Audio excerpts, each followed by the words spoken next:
Hi students, probability distribution की first type जो आपके कोर्स में है बाइनोमियल प्रोबेबिलिटी डिस्ट्रीब्यूशन है।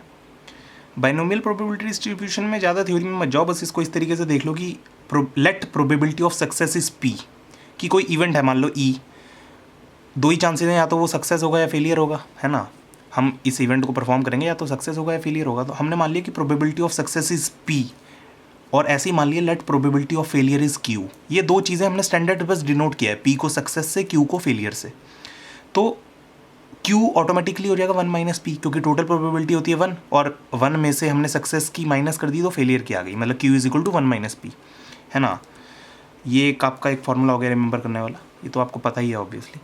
तो हमारे पास ये दोनों चीज़ें मान के कि सक्सेस की पी है, फेलियर की क्यू है, ये मान के प्रोबेबिलिटी ऑफ आर सक्सेसेज आ जाएगी N C R P to the power R Q to the power N minus R. बस यही फॉर्मूला है बाइनोमियल प्रोबेबिलिटी डिस्ट्रीब्यूशन का।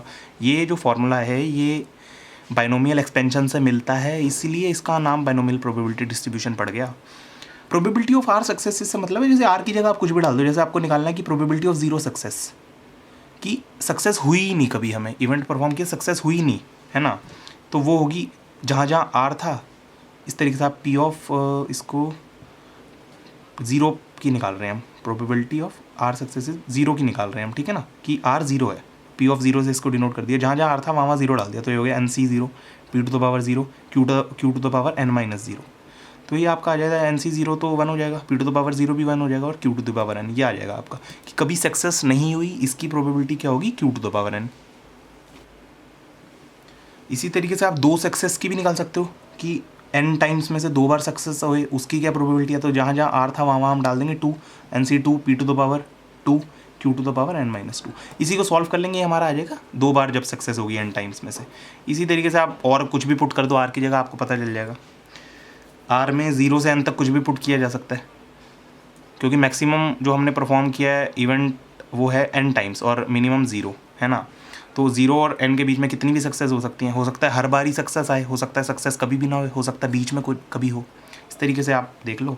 अब हम इसके कुछ फॉर्मूले देख लेते हैं, मीन के और कोटोसिस के, स्क्यूनेस के, और कुछ फॉर्मूले इसके देख लेते हैं जो आपको याद रखने हैं, ताकि आप क्वेश्चन में जब भी बाइनोमियल प्रोबेबिलिटी डिस्ट्रीब्यूशन का क्वेश्चन आए तो आप उसको सॉल्व करके डायरेक्टली उसका मीन वेरिएंस स्क्यूनेस कोटोसिस जो भी पूछा गया आप निकाल पाओ। इसके डायरेक्ट फॉर्मूले हैं, इसकी डेरिवेशन आपके कोर्स में नहीं है। इन फॉर्मूलों की जो भी फॉर्मूले भी मैं आपको लिखवाऊंगा उसकी डेरिवेशन कोर्स में नहीं है, बस डायरेक्ट फॉर्मूला पुट करके आपको आंसर निकालना है। ये सारे फॉर्मूले हैं बाइनोमियल प्रोबेबिलिटी डिस्ट्रीब्यूशन के। मीन का फॉर्मूला है एन पी, पी तो आपको पता ही है प्रोबेबिलिटी ऑफ सक्सेस, और एन मतलब जितनी भी बार आपने इवेंट परफॉर्म किया, एन वो हो गया आपका। अभी हम प्रॉब्लम्स में देख लेंगे क्या है, सब क्लियर हो जाएगा आपको। बस ये फॉर्मूले आप स्क्रीनशॉट ले लो, नोट करके रख लो, जैसे भी आपको रखना है। वेरिएंस का N P Q, N number of times event जितनी बार भी परफॉर्म किया, पी प्रोबेबिलिटी ऑफ सक्सेस और क्यू प्रोबेबिलिटी ऑफ फेलियर।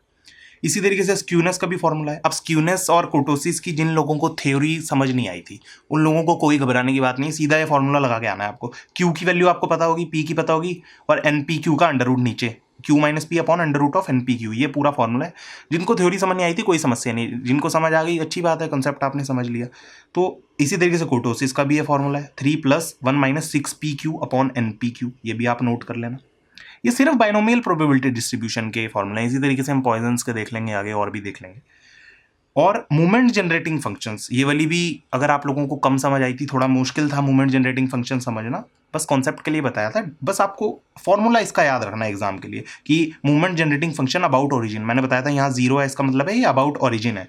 तो Q plus P into E to the power T और होल की पावर एन, ये आपका फॉर्मूला है movement generating function about origin का बाइनोमियल प्रोबेबिलिटी डिस्ट्रीब्यूशन के लिए। ये पांचों फॉर्मूले आप याद रख लेना। साथ ही साथ ये जो मेन फॉर्मूला है आपका स्टैंडर्डाइज फॉर्मूला, ये वाला, ये भी आपको याद रखना है। बाइनोमियल प्रोबेबिलिटी डिस्ट्रीब्यूशन के सारे क्वेश्चंस इन फॉर्मूलों से हो जाएंगे। डायरेक्ट ही क्वेश्चंस आते हैं, ज़्यादा कुछ मुश्किल नहीं आते। हम लोग आगे प्रॉब्लम्स देख लेते हैं। ये आप लोगों का प्रॉब्लम है, if 1 out of every 10 bulbs is defective, find mean and standard deviation for the distribution of defective bulbs in total of 500 bulbs. एक तरीके से आप कह सकते हो एन आपका 500 है, ठीक है ना। The coefficient of skewness end of kurtosis. अब कोफिशिएंट का कुछ मतलब नहीं है, मतलब जो आपको फॉर्मूला बताया स्क्यूनेस का और कोटोसिस का, वीडियो पीछे करके आप देख लो, स्क्रीनशॉट आपने लिया ही होगा, फॉर्मूले का वही लगाना है। कोफिशिएंट वगैरह ज़्यादा डीप पे मत जाओ, बस जो स्क्यूनेस और कोटोसिस का फॉर्मूला था अलग अलग, वो आपको लगाना है। और स्टैंडर्ड डेविएशन, इसका तो कोई फॉर्मूला मैंने बताया नहीं आपको, तो स्टैंडर्ड डेविएशन आप याद रखना कि स्टैंडर्ड डेविएशन जो है आपकी स्टैंडर्ड डेविएशन वो इक्वल होती है under root of variance. Variance का जो आपको अभी मैंने पीछे फॉर्मूला लिखवाया था उसी का आपको क्या करना है, स्क्वायर रूट ले लेना है। हम लोग अब इसका सॉल्यूशन देख लेते हैं। सबसे पहले तो आपको निकालना क्या है, mean and standard deviation for distribution of defective bulbs. ये बहुत इंपॉर्टेंट चीज़ है कि डिफेक्टिव बल्ब्स का आपको निकालना है मीन स्टैंडर्ड डेविएशन और जो भी स्क्यूनेस कुर्टोसिस। तो डिफेक्टिव बल्ब्स निकलने की प्रोबेबिलिटी क्या है, तो उसको हम डिनोट करते थे, प्रोबेबिलिटी ऑफ सक्सेस को हम किससे डिनोट करते थे, स्मॉल p से। डिफेक्टिव बल्ब की प्रोबेबिलिटी है 1/10। ये क्यों है, क्योंकि एक ही बल्ब डिफेक्टिव है 10 बल्ब्स में से, ठीक है ना। तो डिफेक्टिव बल्ब की प्रोबेबिलिटी हो गई 1/10 सक्सेस की, p = 1/10। और Q की हो गई 9/10 कि डिफेक्टिव ना निकले, ओके बल्ब निकल जाए, इसकी हो गई 9/10। और n तो हमारा 500 है ही, मैंने आपको बताया कि 500 बल्ब्स के लिए निकाल रहे हैं, तो n तो हमारा 500 हो गया। बस कुछ भी नहीं है, फॉर्मूले में पुट कर देंगे, मीन हो गया NP, mean = NP। Standard deviation आप लोग निकाल लो अंडर रूट ऑफ वेरिएंस, मतलब under root of NPQ। Variance का फॉर्मूला तो आपको पता ही है, ये पुट कर देना आप, यही आपका स्टैंडर्ड डेविएशन आ जाएगा। स्क्यूनेस के लिए जो फॉर्मूला था वो हम लोग देख लेते हैं। स्क्यूनेस का फॉर्मूला क्या था, आप लोग वीडियो पीछे करके देख लो, Q - P/√of NPQ। इसमें भी आप लोग पुट कर देना, कुछ भी नहीं है, सारी वैल्यूज़ आपके सामने है यार, यही पुट करना है। और कुर्टोसिस के लिए जो था फॉर्मूला 3 + 1 - 6PQ/NPQ। आखिरी वाला मैं आपको सॉल्व करके दिखा देता हूँ।